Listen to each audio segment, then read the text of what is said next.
Oh, and thank you to the production crew. I mean, big time thank you for making this happen. Breen Rourke is our MC. The reason for that, it's not just my background that's changed today. My setting has changed as well. I am zooming in from my brother's house in Weston, Massachusetts, just outside Boston.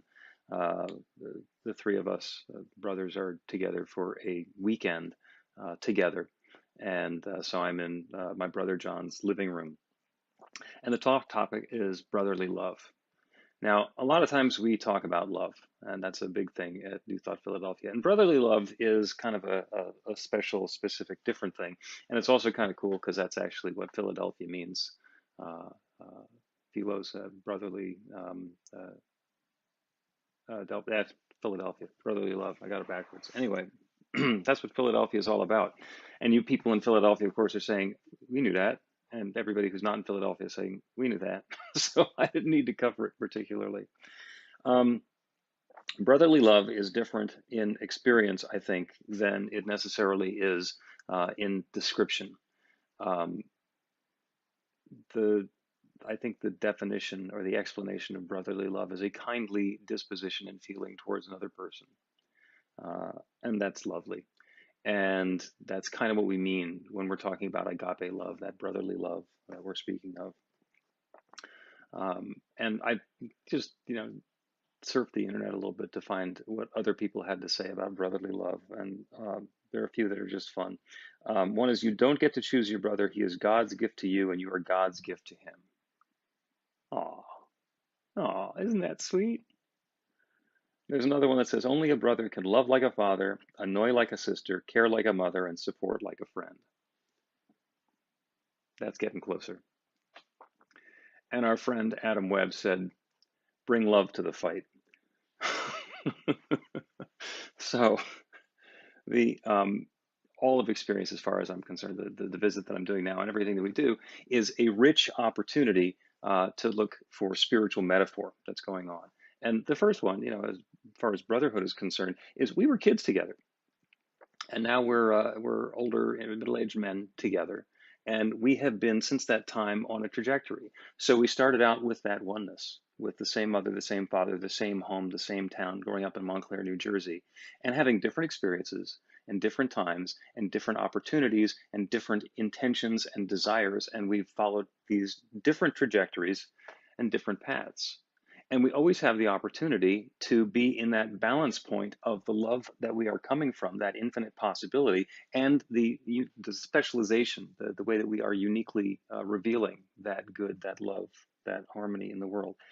And lots of different ways to do it. There are lots and lots of different ways to do it. Over my shoulder here, you see two carved wooden elephants.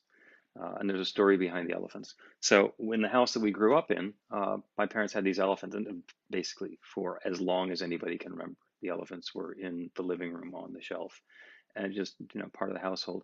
And there's probably a story about where they came from and who got them and why they're there, et cetera, et cetera, et cetera. And that's what we would call a story. And when my parents had passed away and we're going through the house and saying, what stuff I want, what do you want? We had this system. I put a red tag on something, and John put a blue tag on. Dave had a green tag. So if we're interested in something, we put a tag on it. And if there's one tag on it, okay, it goes to your house. If there are two or three, then we're going to work it out. And it turned out that John and I both wanted the elephants. And so we said, as most people would, well, you take one and I'll take the other. And then we thought, nah, that doesn't feel right. I mean, that would be the sensible, reasonable, obvious thing to do. And then we just decide who gets which elephant. So we decided that instead of that, we would share custody of the elephants. And so the elephants, I think, both went back to John's house. And the agreement was every time we see them, we see each other when we get together, we bring the elephants and we trade them. And we have been trading the elephants back and forth for 8 or 10 years at this point. And I drove up from Philly on Friday and I brought the elephants with me. And the elephants are on John's mantle. And I have every bit of faith that at some point they will show up back in my house, as they have when John has dropped by. Oh, here's a bag with some bubble wrap. Oh, it's the elephants coming back to, and when they're at my house, they live on the altar in our bedroom. And I say that because There's the obvious way to do things. There's the way we've always done it. There's the way, is conventional wisdom and how something can come together. And then there is the opportunity for us to create something new. So instead of doing what you've always done, instead of doing what everybody expected you to do, what do you want to do?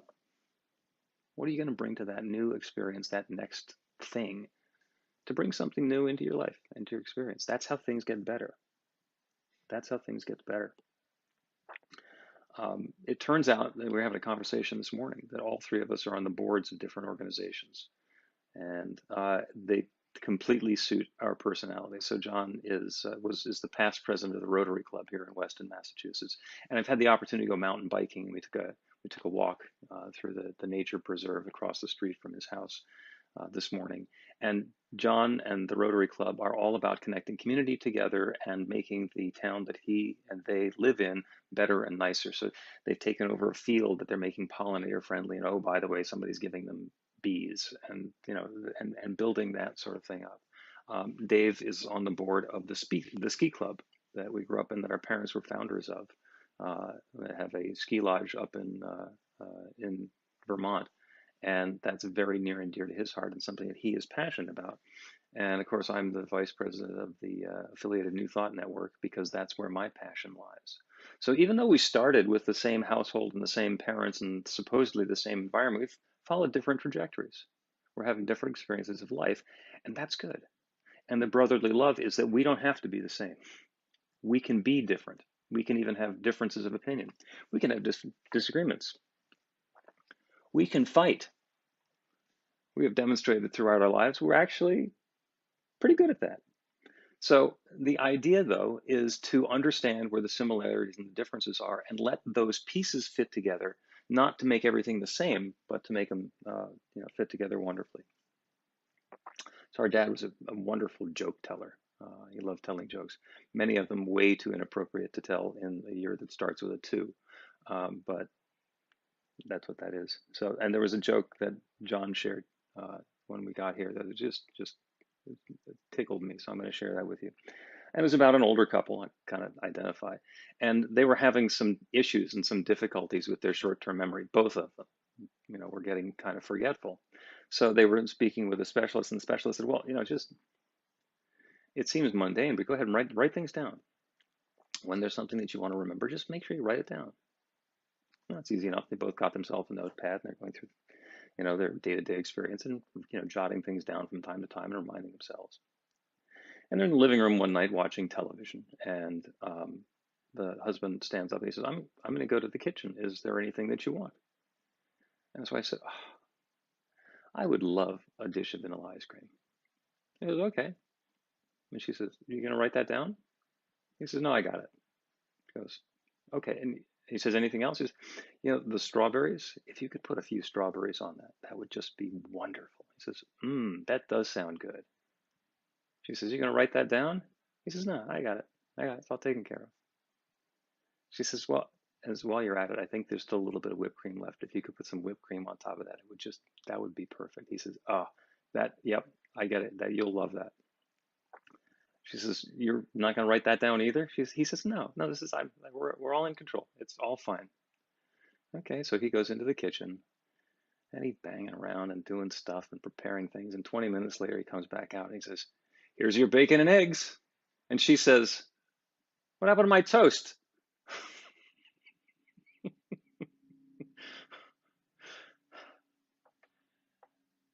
The problem that they wound up with was not the problem that you thought that they would wind up with, and was not solved and would not have been solved by doing the thing that the person who said write them down was saying that they should do. The reminder for that, the metaphysics for that, is we don't know. We open ourselves up to possibilities. What could be possible? And it's a pretty funny joke. And the fact that the whole thing turns on the last word of the joke is that's my favorite part about it. There's an opportunity for newness, for the pieces to fit together in a different way all the time. And that's awesome.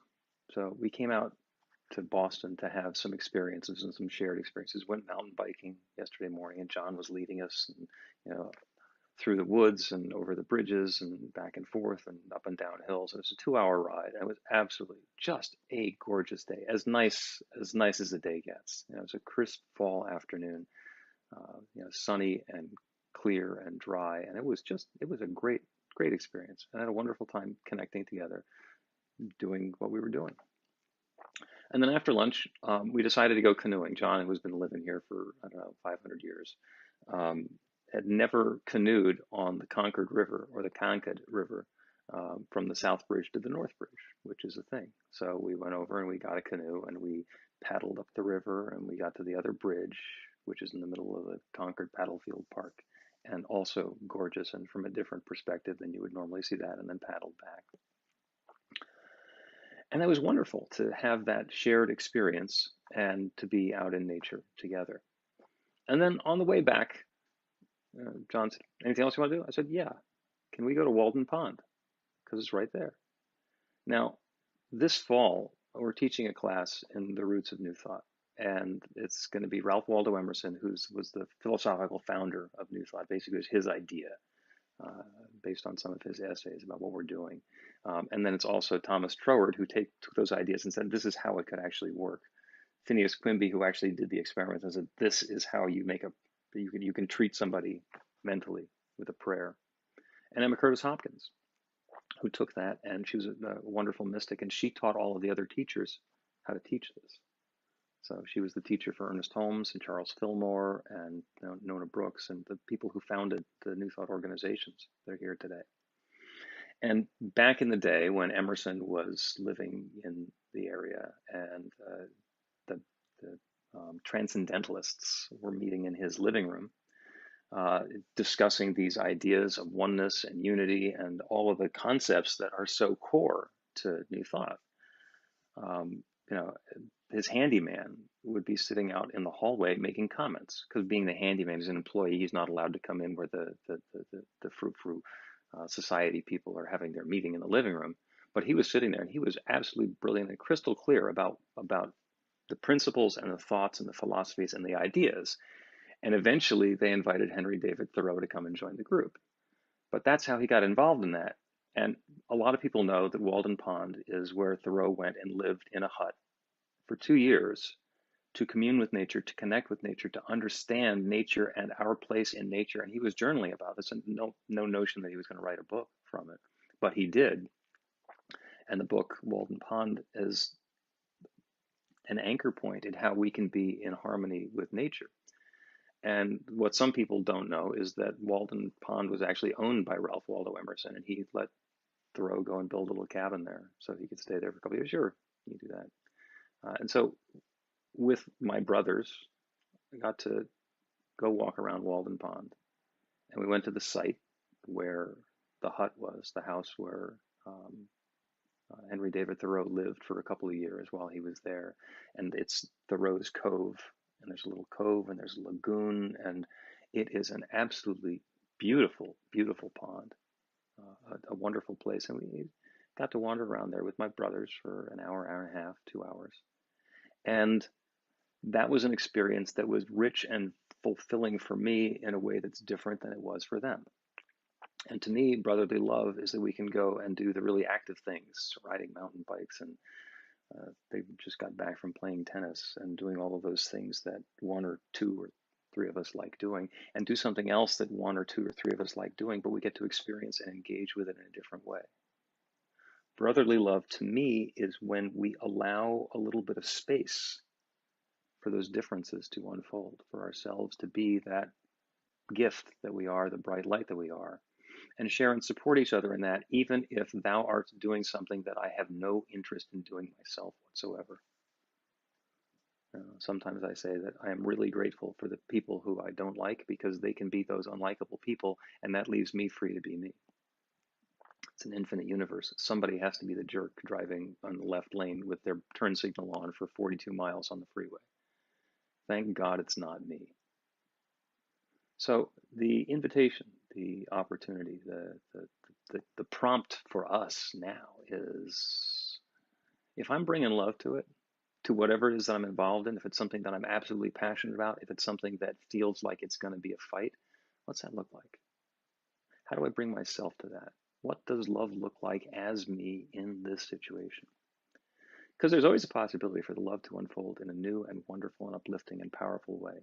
There is a way for us to share ourselves, sometimes in ways that are obvious, some ways that are counterintuitive. I loved the prayer work story from Jesus, where this guy offered to give him his spiritual book, and Jesus realized that, yeah, this is like 3 or 4 steps behind where I am in my spiritual unfoldment, so I'm not going to learn anything from your book.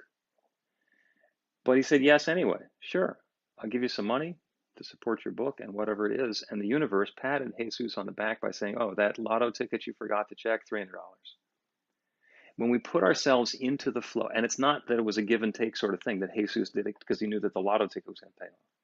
When we put ourselves into the flow, where we're inviting more love, when we are offering ourselves up in whatever way that we're being invited, when we're saying yes, the response that we get back again is yes.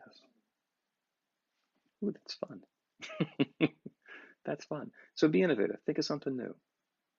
Consider what that yes might be. Open yourself up to it. When somebody asks you a question, figure out how to get to yes. And the love continues to unfold. Let yourself be that yes. Let yourself be that love this week because you deserve it, because you are it. And so it is.